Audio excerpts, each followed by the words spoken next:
YCP వాళ్లు రాజకీయాల్లో కుట్రలు, కుతంత్రాలు చేస్తూనే ఉంటారు. 18 నెలల్లో రకరకాల కుట్రలు పన్నారు. YCP పుట్టుకే fake.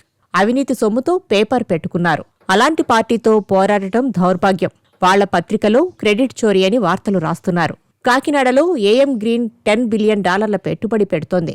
గతంలో కియాతో సంబంధం లేకున్నా ఆ పరిశ్రమను కూడా వైసీపీ తెచ్చిందని చెప్పుకున్నారు. భోగాపురం విమానాశ్రయానికి టీడీపీ హయాంలో 2500 ఎకరాల భూసేకరణ చేశాం. ఉద్యోగులను గౌరవించి బకాయిలు, డీఏలు చెల్లిస్తున్నాం.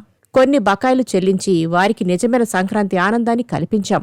శాంతి భద్రతల విషయంలో తాట తీస్తామన్నారు. పల్నాడు జిల్లాలో మొన్న ఒక గొడవ జరిగితే రెచ్చగొడుతున్నారు.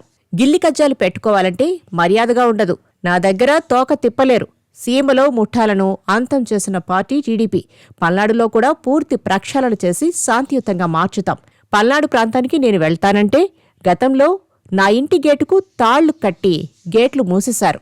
ఆ తాళ్లే వారికి ఉరితాళ్లవుతాయని చెప్పారు. అది నిజమైంది. నాకు ఎన్ని పనులున్నా పార్టీ విషయంలో అశ్రద్ధ చేయను. కార్యకర్తల సంక్షేమం కోసం పార్టీ పనిచేస్తుందన్నారు సీఎం చంద్రబాబు.